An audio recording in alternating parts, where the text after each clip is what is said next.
Great. So thanks for inviting me. I think it's really neat to have an opportunity to talk about how I develop research questions in my day-to-day activity.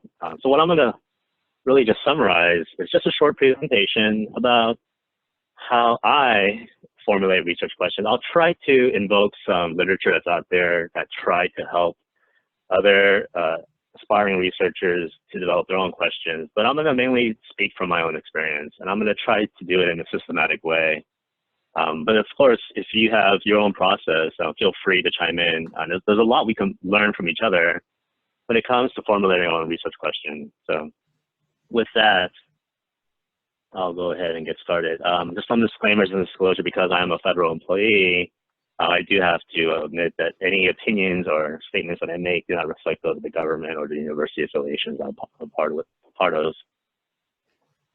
And I like this little quote by Karl Popper. For you who don't know who Karl Popper is, he's a philosopher, but he's really a keen philosopher in terms of science. His infamous book, or his seminal book on the logic scientific discovery, really focuses on the philosophy behind science, why we do it, how we do it, and some of the cautionary tale in doing it inappropriately. So this is a nice quote by him. He talks about science must begin with myths and with the criticism of these myths. And the myths in these cases are sort of our fantasy and ideas that sort of come from our own creativity, but at the same time, when we start to believe in something, we must always wear the hat of the critic. And I'm sure many of us experience this whenever we do our own research. We tend to be our own harshest critic, especially when it comes to findings that we try to not be biased about.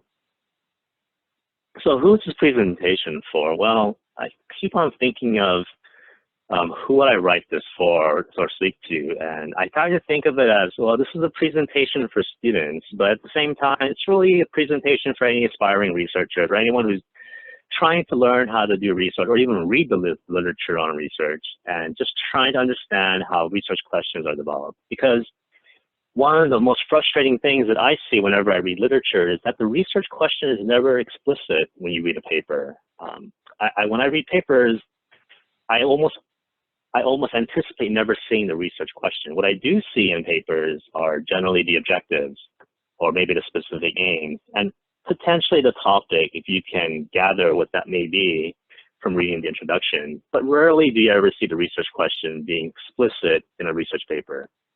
And there's a reason for this. It's because there's an implicit assumption that the reader understands what that is. But that's not necessarily true, especially for those who are not initiated in the world of research. So what I'm going to try to do is talk about how we get there to the point where we start asking what the research question is.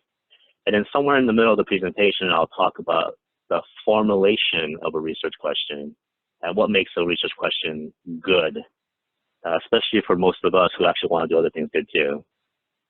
So the definition of research, according to the Department of Health and Human Services, is really a systematic investigation that includes a process that involves research development, some type of analysis that tests some kind of hypotheses, and it's supposed to ultimately generate data or observation that we can actually use in terms of generalizable knowledge. So this is the scientific or the government definition of what research is. And truly, the methods for formulating research questions can be applied to other things beyond science, and things like quality improvement projects, for example, are reasons why we want to develop a good question that can answer a particular, or address a particular problem that we might face, whether it's a quality improvement project for a new program that's been implemented without any type of intention to contribute to generalizable knowledge, or a regular scientific paper that you're trying to write, or even a grant that you're trying to write and developing the research questions for that grant. Hopefully these methods will help you develop a good research question. So the goals of research question are varied. There are a lot of different goals that you would want to have for developing a research question. I listed some of them here. So defining or measuring a specific factor or phenomenon, like something you will see in nature, and you want to explain that. Sometimes you can write a research question in order to match facts with theory. Other times research questions can help you with is if you're evaluating some type of theory, a model, or some kind of hypothesis, generally the hypothesis testing process, or you can use a research question to help prove an intervention is different from another one. So in these types of comparison studies where you look to see whether on treatment A is better than treatment B, you always ask the question really regarding whether or not those comparisons in a specific condition, a specific time period, yield results that are scientifically different.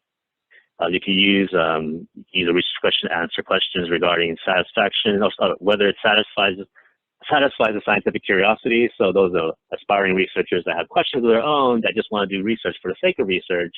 The research question can help you develop the context for addressing those scientific curiosities.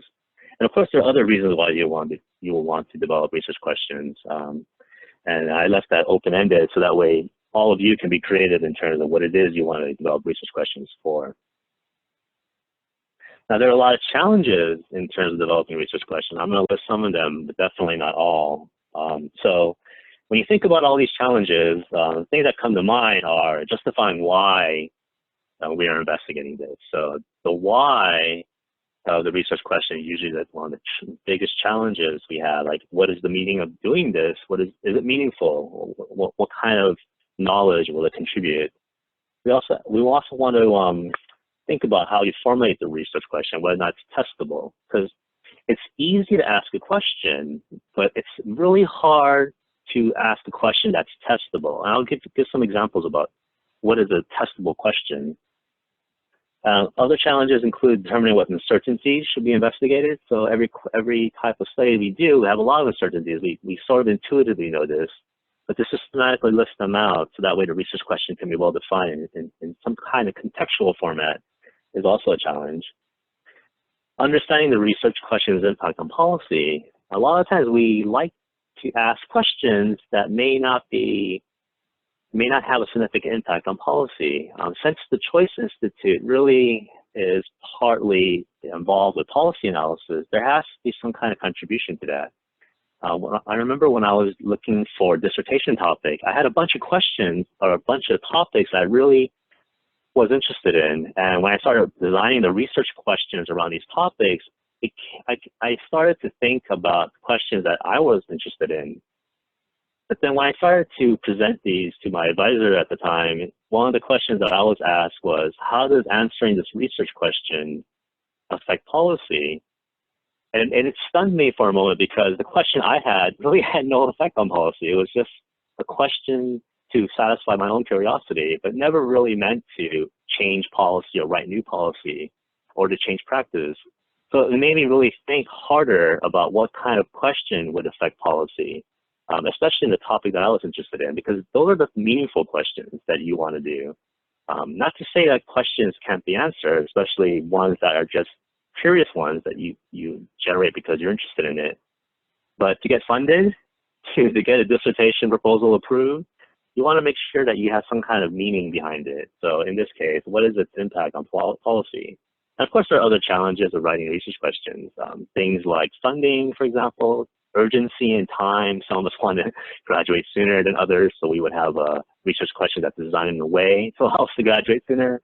And some of us will have research questions that are going to be dictated by our stakeholders. So in some cases, when you apply for an RFA or a policy, a grant, or intervention grant, you may have to form the research question that would sort of align itself with the mission of the grantee. So in those the grantors, so in those circumstances, it becomes challenging to develop a research question to address those things. So I'll give you an example. My cousin is a rocket scientist at JPL, and when I started talking to him about his research, he told me one of the biggest challenges in the late 2000s was that, the late 2010s, was that getting grants is very hard in the aeronautical industry. And what they used to do is that they would find grants from the NIH that wanted to do biological studies in space.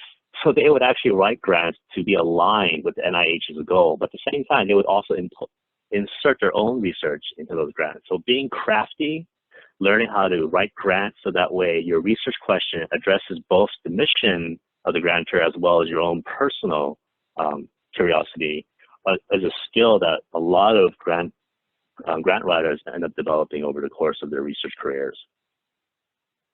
So here's a motivating example I wanted to share. So this is a question I asked initially.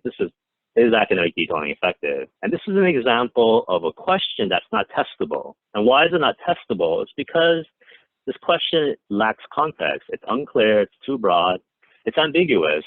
It doesn't tell me where, it doesn't tell me on whom, it doesn't tell me when, and it doesn't even tell me what the outcome is. It's just a question, but it's not a testable one. So we need to know there are certain key elements about a research question you need to have, and the most important is the context.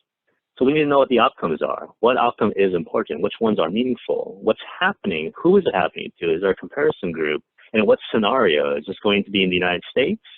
Is it going to be in another country? Is it going to be in a veteran population or the general population? Is it going to be in patients who have opioid use disorder? So what's the scenario here?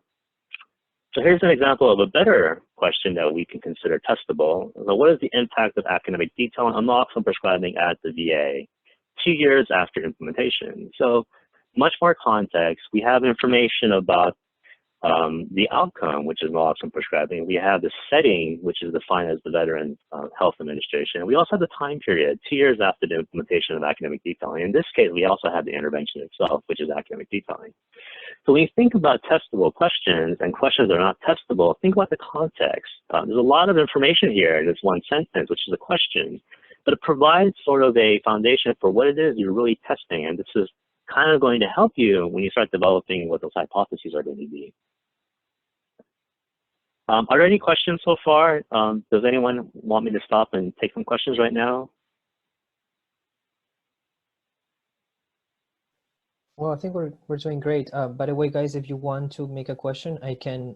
I'm constantly taking looks, so if you just raise your hand, I will let Mark know.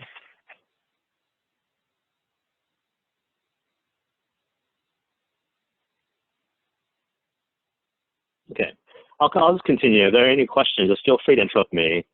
So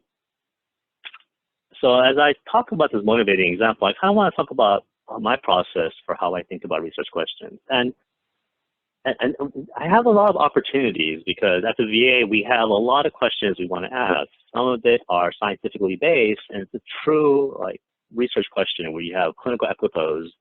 And there are other questions we sort of generate because we do want to perform other types of projects like quality assurance or quality improvement projects.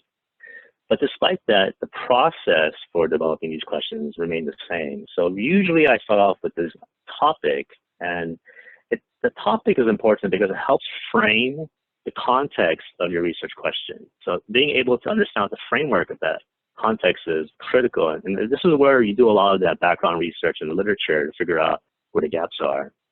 And then you start to think about the different types of questions you want to ask. There are lots of questions you can ask, but you really want to focus on one or two. And good projects usually start off with one or two questions. You don't want to ask 20 questions. You want to just ask one or two. So do something that's manageable. But the research question really narrows the scope of the topic. So the topic can be very broad, but the research question should be narrow enough where you can focus on a specific narrow topic. And of course, the question should be able to address the problem that you're trying to ask questions about. So in the example that I gave, we have an opioid epidemic in the United States where over 47,000 people die per year. And this is the broader topic. And then one of the narrow topic is academic detailing, which is sort of an innovative educational outreach program that's really meant to change practice behavior. So we could try to narrow a topic, and then from there we can start developing questions to address that narrow topic. So I try to think of it as an upside down triangle. And I know this is a little cliche, but it really is helpful to look at this visually. And I try to think of examples other than science when I think about questions. So here's an example of a non-science type of question, historical one. So think about broad topics like the American Revolutionary War. It's a very important seminal period in history, but there's a lot of things that happened during this conflict of independence in the United States. And one of the most important battles was the Battle of Yorktown. This is a battle that actually Cornwallis surrendered to Washington and his French allies, and this pretty much marked the end of the revolution. And we can narrow that topic down even further to the particular person that was there. Like say George Washington was the general in charge, And we can ask a question that was specific to this broader topic, but at the same time narrow enough where we can actually do some kind of test. So we can say something along the lines of what is the impact of George Washington's leadership during the Battle of Yorktown on the Revolution. So taking this really broad topic and sort of constructing a narrow focus where you can actually ask a testable question is really a skill that can take some practice. But when you think about it from a non-scientific perspective, we do this all the time. And here's an example of a scientific question that's being narrowed down. So we have a broad topic where we have this sort of uncontrollable opioid overdose deaths that are occurring annually in the United States. And we can narrow the topic down to say, so veterans, okay, we're narrowing it down to just the veteran population, have twice the mortality rate compared to the general population. And we can even narrow this topic even more into a more focused topic. We can focus on naloxone. Naloxone is effective at reversing opioid overdose. However, providers have stigma, and the stigma may be the reason why veterans are not getting access to naloxone. So we can ask the research question, what is the impact of academic detailing of provider stigma? How about naloxone access to veterans at risk for opioid overdose? And we have a time period here. So you see that this broader topic about opioid overdose deaths and sort of like this narrowing of this topic to focus on veterans and finally into naloxone can help us develop research questions that are testable as well as logical at the same time. So this is sort of my process for how I think about research questions. And when I think about my process for the topics itself, so usually going from a broader topic to a narrow topic, I try to think about what's important with this topic. So here's my sort of flow diagram for how I do this. There's some current knowledge that I have, and usually this current knowledge you have to get by doing an extensive literature search. It doesn't have to be systematic, but it has to allow you to get enough knowledge so you understand the problem very well. So in this case, we have enough information about the number of deaths that are occurring in the United States regarding opioid-related overdose. And then the literature should help you understand where the gaps are. So in this case, I chose to look at this particular gap where providers are just reluctant to prescribe, like say, MAT therapy for patients with opioid use disorder. And for those who are unfamiliar with what's going on with the opioid crisis, there's a lot of different problems. One of the major problems is that patients don't get access to naloxone, potentially because of stigma. The other problem is that patients are not getting access to treatments for opioid addiction, partly because there's an age-old rule that some of the treatments that are used for opioid addiction are also controlled medication. And there's a concern that patients who are going to get these medications may abuse them. So there's a lot of federal regulation on this. And it's possible that these federal regulations may be imposing barriers, unnecessary barriers to access. But there's another issue. Providers can also be very reluctant, right? Because their own stigma may prevent them from prescribing these types of medication for their patient.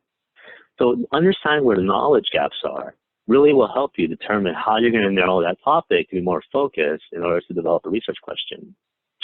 And also think about what the critical needs are here. So in order to understand how to address this knowledge gap, I need to understand what the critical needs are. So what the critical need here would be to understand the provider's reluctance. Understanding why they're reluctant may provide some insight into developing policy that would help create access to these medications for opioid use disorder.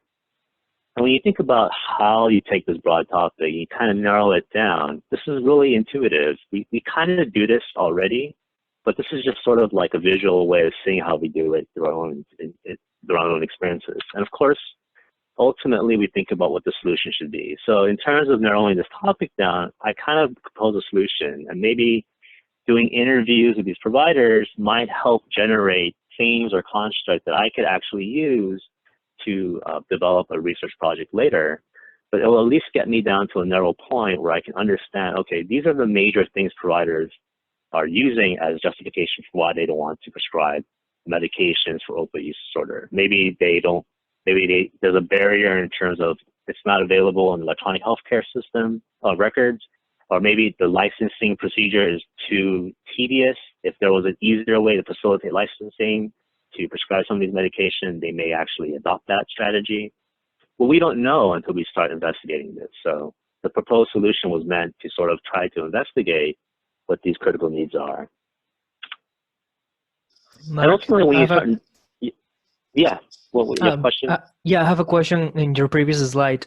So, in which of those points in the flow do you think the thinking about the incidence of the research project will have a bigger role? Because I understand that it will play a role in all of them, but where would you think like thinking about the incidence that the project will have a bigger importance? Yeah, that's a really good question. I do have a slide later that talks about significance and impact, and trying to sort of wrap around these two major concepts of what they mean, and how your research question and even your topic will have a big impact on the field and its contribution. But if you want to think about it here, it's not a bad practice. Usually when I start thinking about those issues, they're already impactful or they're very important, because when I get questions, they usually come from the top. So I work in the federal government, and my job is to perform program evaluation on different types of programs in the VA, whether they're programs in the Pharmacy Benefits Management Department or they're programs in the Mental Health Department. And usually when I get asked to do evaluations, it's coming from the director of so-and-so or the chief consultant of so-and-so. So by definition, those are they have a major impact and they're significant, and they're going to have an effect on policy somewhere along the line. So I'm fortunate in that I don't have to really struggle into thinking about what the impact is going to be. I kind of know it's going to be impactful because someone at the top is asking for it. But when you're thinking about a dissertation topic and you're trying to challenge yourself into determining whether or not this will actually be meaningful and important to answer this question, understanding the current knowledge and knowledge gaps hopefully will get you to a point where you understand what the current policies are, what policies have worked, what policies have failed. And I use the term policies loosely. Policies can mean intervention, right? It can mean strategies. So what type of policies, strategies, or interventions have been done in the past? What worked, what didn't work? And where are the gaps? Maybe we didn't do a study evaluating this one policy, or maybe we looked at the wrong things, and now my study is going to try to address those gaps and answer the question much more completely. And when I answer this question, how will it affect the policy or the intervention or the practice? Is it going to have a big impact, or are we just going to throw this paper away?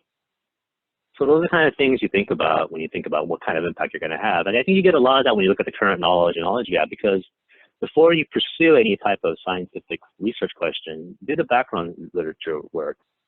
See what's been done in the past, see where the gaps are, because you ultimately want to write a question that's going to try to contribute to the literature. And ultimately that contribution will have a big impact. Hopefully it'll have a big impact, and therefore it becomes more meaningful. I hope that answers your questions, Enrique, but I'll get to some of that later.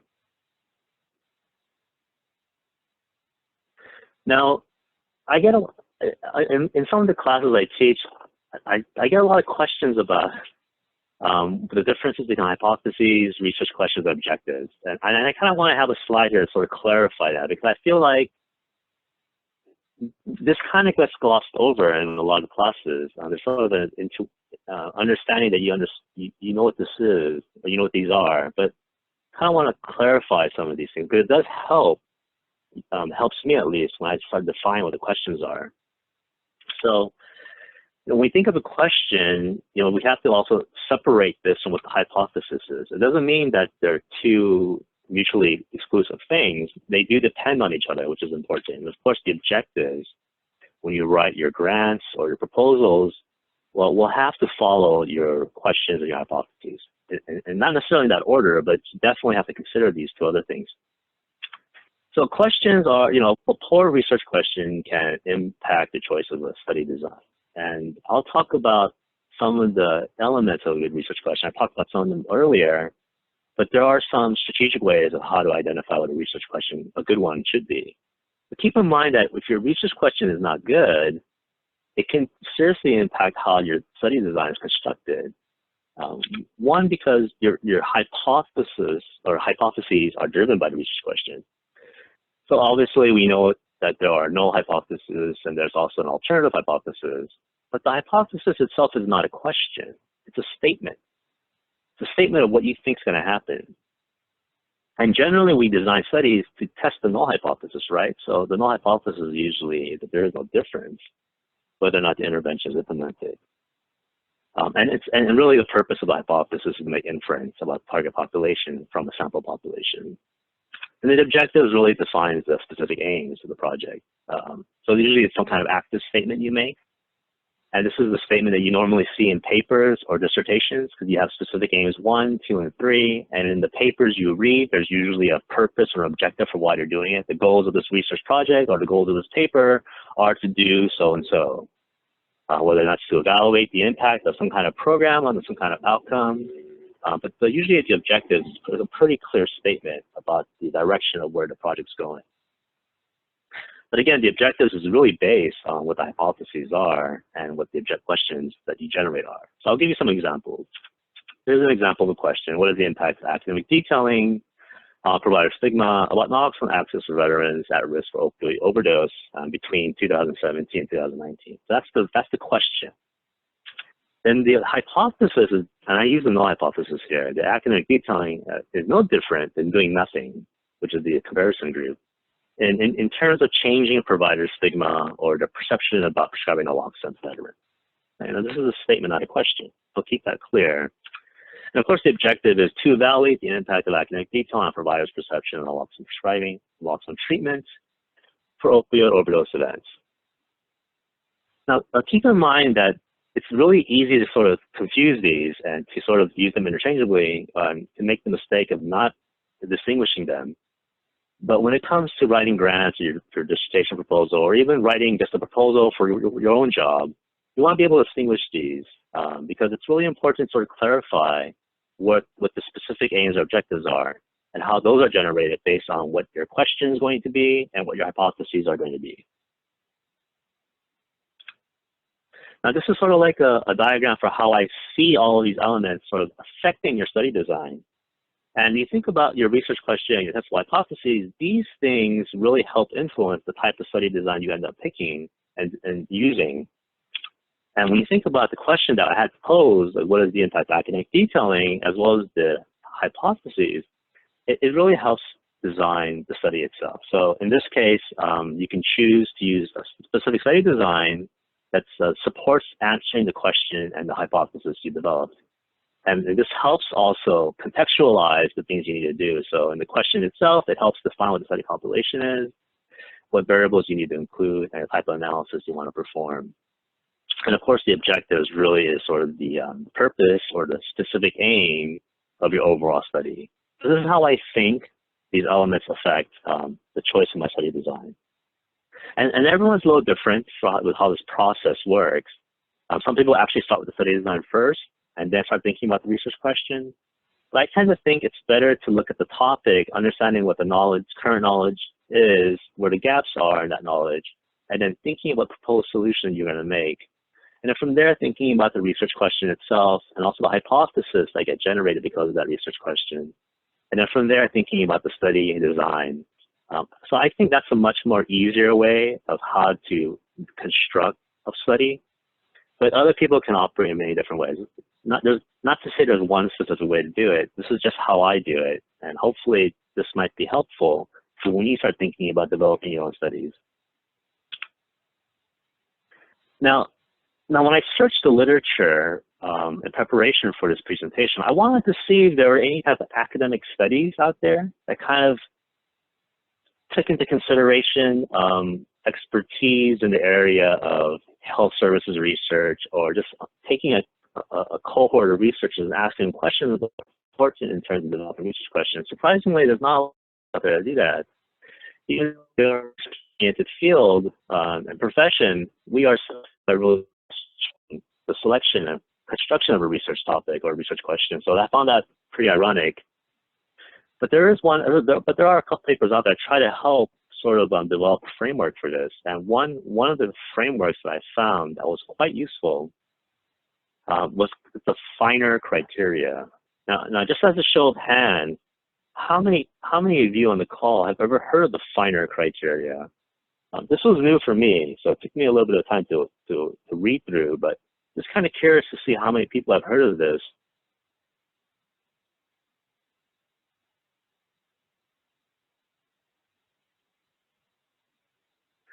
Yeah, so when I started looking at the finer criteria, I see that a lot of the constructs associated with this framework really aligns with how I select research questions and design them, and also the topic themselves. So I'll just go through each of these and kind of just describe what they mean, because each of these are sort of unique. They are not mutually exclusive, but they do depend on each other in order to make a sensible research question. So this is the finer criteria specifically for designing research questions. So the feasibility of a research question really looks into things like technical aspects. So the number of subjects, if you have grant money to do it, if you have time, the availability. These are the type of things that fall into the idea of this concept of feasibility. And interesting is where I think of it as is the answer to the research question going to be meaningful? Is someone going, like when you probably get this a lot from your advisors, whenever you come up with a research topic or a question, you have to ask yourself, who cares? Like other than you, who else is going to care about answering this question? And that'll give you some idea of sort of the meaning behind this, whether or not it's something that you want to pursue. So I use here a couple of, but does it affect the community in some way? Another aspect or construct of the finer criteria sort of highlights is the idea of novelty. And I don't know if I agree with this all the time, because this sort of adds to the misunderstanding that the only type of research that gets published are the ones that are statistically significant. And I don't believe that. I believe that papers or studies that are non-significant studies are also just as important because they help inform policy. But according to the finer criteria, what they're trying to say is that, does your question sort of challenge the current paradigm? And if it does, it will contribute to the literature. And that's always good. But at the same time, your research finding can be important even if it doesn't challenge what's seen in the current paradigm. If it confirms the paradigm, then it's really not a bad thing. It's still an important project. And I don't think novelty should be weighted that much. However, the finer criteria does include it as a construct in terms of developing a good research question.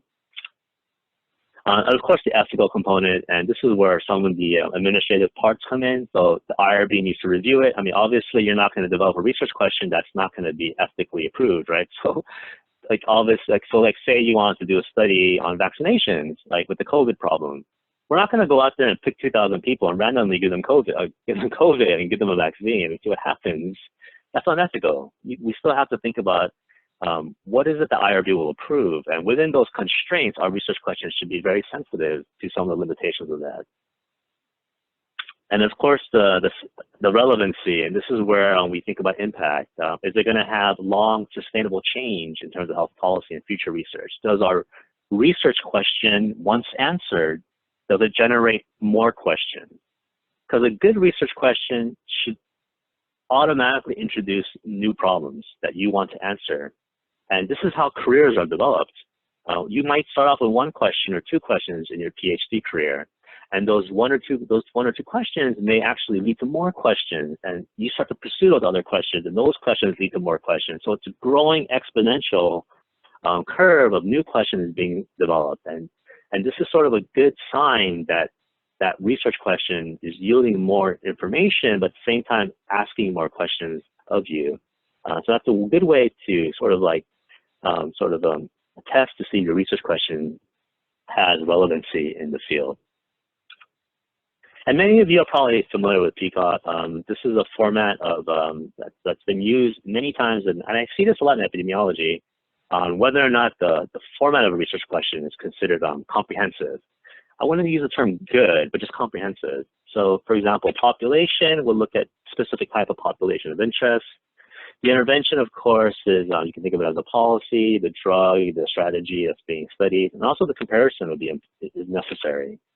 And in many cases, the comparison could be doing nothing. But for drug studies, we try to look at things like the standard of care, or what is the reference drug. And of course, the outcome needs to be incorporated. Is it an outcome that's feasible and measurable? How are you going to measure it? These are the types of things you have to think of as you think of the PCOT format. And then the time frame is just, you think about appropriate time frames or reasonable time frames. If you're looking to see whether or not vaccine therapy yields some protective effects, you're not going to measure that over the lifetime unless you want to look at antibodies, right? You want to look to see whether or not the immediate the immediate protection of the vaccine is going to protect the patients during the season that the outbreaks predicted to occur. So here are some examples that I kind of incorporated from my own experiences. So for example, with my studies, I look at the veteran population almost all the time because that's the environment I work in. So in this case, I'll look at the veteran population with an opioid overdose or at risk for an opioid overdose. And the intervention that I'll probably study is in academic design. And of course, I'm going to compare it to doing nothing, which is the general strategy the VA sometimes adopts. And then some of the outcomes I'll look at from the motivating example are like the provider stigma or naloxone prescribing. So either of these will be fine in terms of looking to see whether or not these are proxies for addressing the research question. And the time frame has to be appropriate. So these types of questions you ask yourself, are these the correct population to investigate? Is this the intervention I'm really looking for? What are the outcomes associated with this intervention? And do I have enough time or data to capture the change if it actually occurs? So the PCOT format is actually not bad in terms of helping you develop the research question in a constructive fashion. I'm going to shift gears a little bit and talk about the difference between significance and impact, because I get this question a lot whenever it comes to writing grants. And one of the things that granting agencies do is they try to grade you on the significance and impact of your work. And just for clarification, significance is one element to the grading process. So they look at things like significance, investigators, the innovation of your idea, the approach you're pursuing, and in the environment. And these are all different core categories that the reviewers look at. Impact incorporates all of these. So significance is just one element of impact. So impact includes all the other things.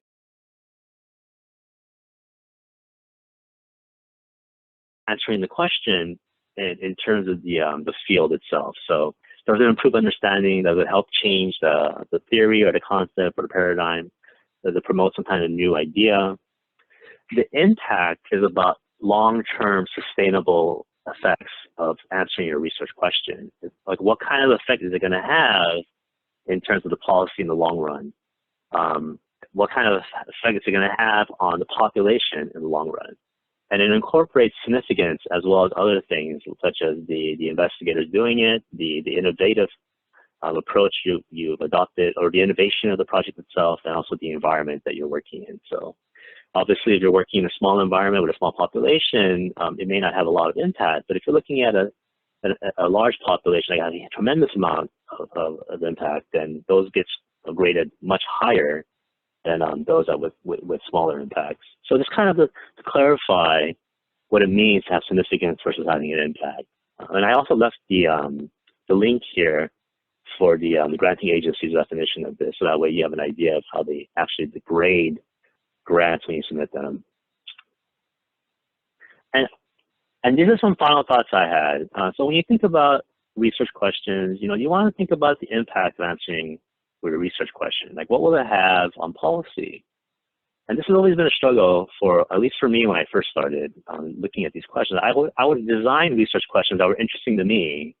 I didn't care about whether or not my advisor thought it was doable or whether or not a granting agency will fund it. I just did it because I just had a question. I wanted to answer it. But when you think about writing questions for your own work, try to distinguish some questions between like scientific curiosity to satisfy your own interests, or research questions that are meant to address a question or a mission that the grantor is trying to fund, or in some cases, whether or not your dissertation committee will approve.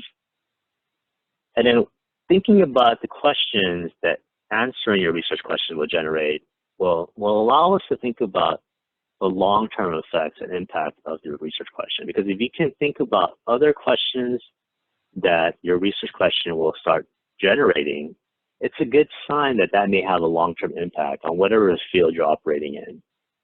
And I want to leave with the statement that the great questions are really about the discovery, and that's not always about the methods.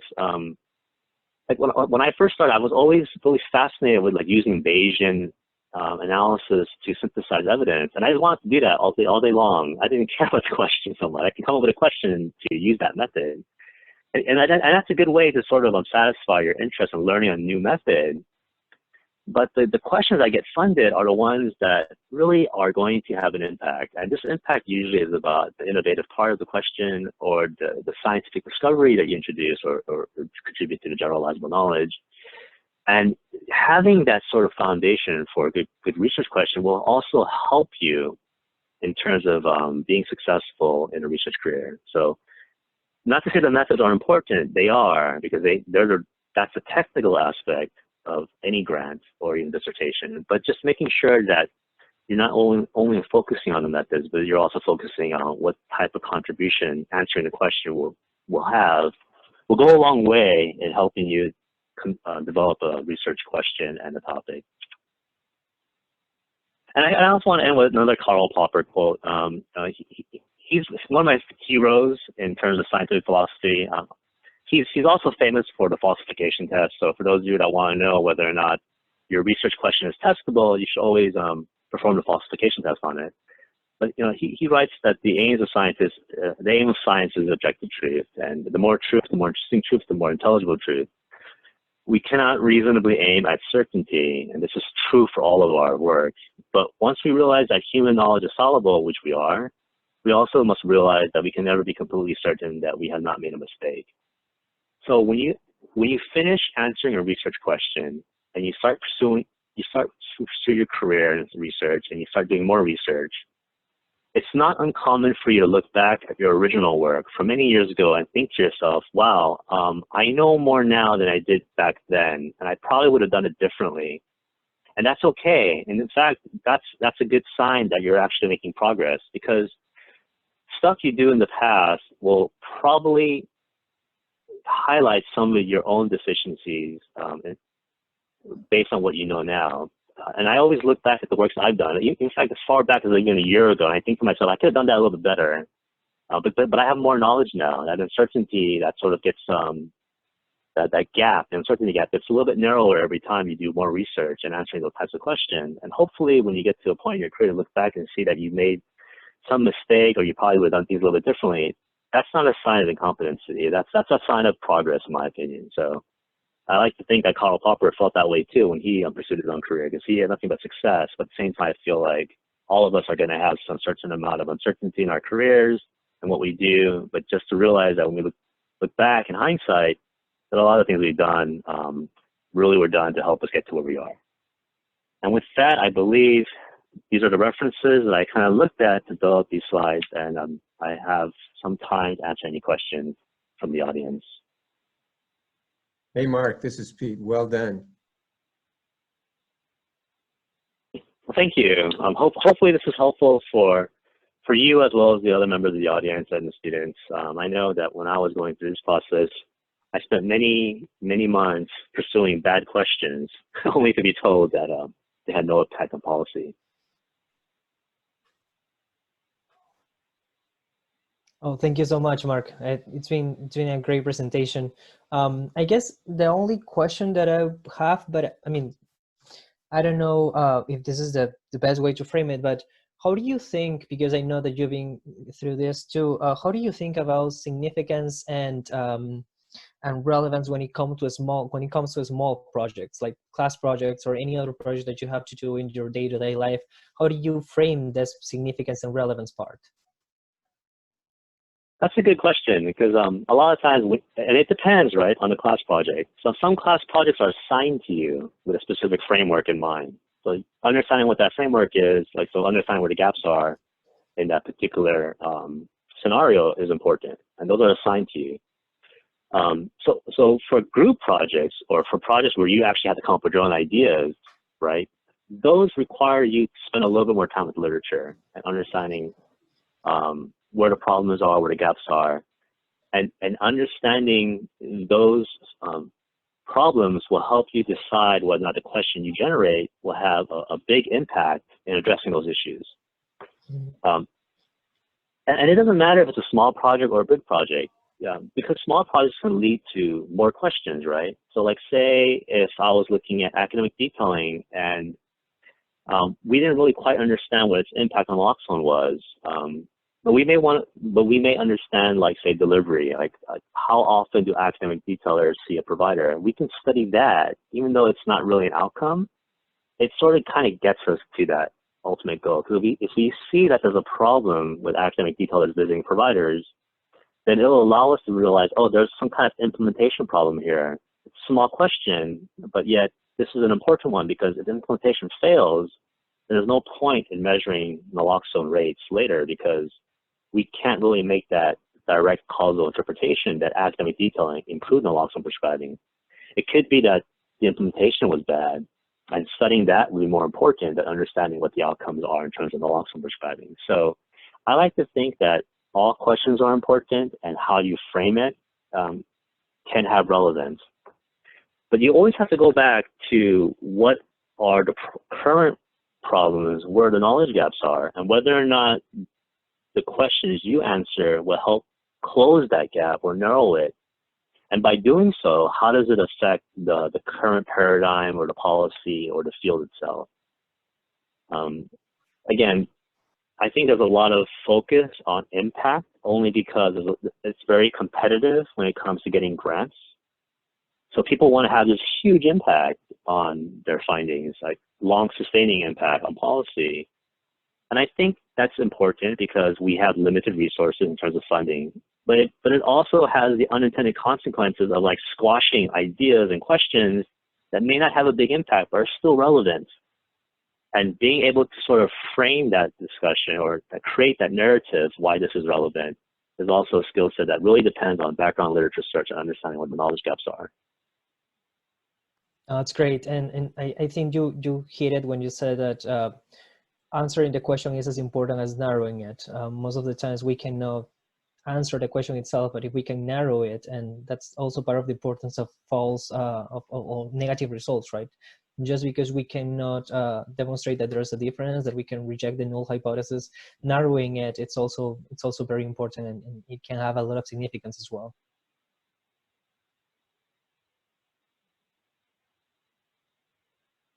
Yeah, so are there any other questions? I'm sure a lot of you are probably developing your dissertation topics right now, and one of the fortunate things of being at UW is that you have very good advisors that are going to help guide you through this process. So I'm very confident that all of you are going to have great questions to answer.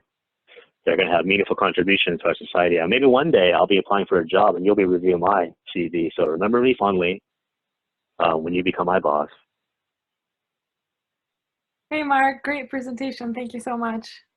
So I'm not sure what my question is exactly, but basically, to which extent do you let the availability of data control your research question? Because sometimes you're like, oh, you have the question and you try to narrow it down, but then like you have to take the existence of data, especially when you don't have funding to actually or time to collect data. So how do you handle that? Yeah, that's a good question. And I've run into this situation a few times. In fact, I ran into it during my dissertation when I was designing it in terms of answering the original research question. So sometimes you can't get away from it. You have to do primary collection. And that's so painful. Oh my goodness, I will never do this again. But I had to do, so for one of my, so yeah, that's a really good question. Because like when I started my research question agenda, like my dissertation, my first question was basically, what is the impact of academic detailing on naloxone prescribing at the Veterans Affairs? And I just thought to myself that this would be a simple secondary database analysis question. But then we started to think about other research questions that would generate from that. And one of the questions that came out from that was, okay, was implementation done with high fidelity, for example? And we didn't have secondary database analysis. We didn't have secondary databases on that. So I had to do primary data collection to get that answer. Mm. So you may have to do primary data collection. The other alternative is to abandon the question itself and try to reframe it so that way you can work with the available data. Mm. However, there's a whole philosophy behind this, and this is debatable in my opinion. Some of the purists believe that you shouldn't do that, you should develop the research question first. And if there's no data, then the next step will be to do an RCT, or primary data collection. But for many of us who are constrained by resources, we do have to be sensitive to what's available to us. And it's a weird position to be in, because when you start arguing with some of these purists, they're going to argue that, oh, you didn't do it right. You should have done it from the perspective of developing the research question first and then getting the data, even if it means primary data collection. But we can't afford to do that. Hence the reason why there are times where I design questions around some of the technical limitations that I have. So one of the things that that's kind of great when you're working in a large institution like the VA is that we have enterprise solutions for a lot of these problems. So regarding academic detailing, there was no way for academic detailers to record their interventions in the electronic health records, because those are usually primarily patient-level records. So we ended up developing our own online platform to collect the data prospectively. So it allowed us to do that primary data collection that way. So we were fortunate to have that ability. But again, you may not have access to something like that. So you may be limited by the bounds of your own research question. So like I said, the alternative, there's two alternatives. One is to do primary data collection, and the other one is just to abandon the question itself and to reframe it to do it with the data that you have. Yeah. Okay, thank you. That makes sense. Oh, there is one thought that just came to me is collaboration. If you can collaborate with another researcher that might have access to that data, then that will be a win-win, right? You can try to negotiate some time with that data, while at the same time helping them with their own questions. So that way you can get access to that. Yeah. Thank you, Mark. This was very helpful and very timely. Yeah, well, good luck, everyone. And feel free to reach out to me if you have any questions. I'm more than happy to chat about it. Okay. Bye. Thank you so much, Bye, Mark. And everyone. thank you all guys for Thanks, Mark. attending. Thank you. Thank you.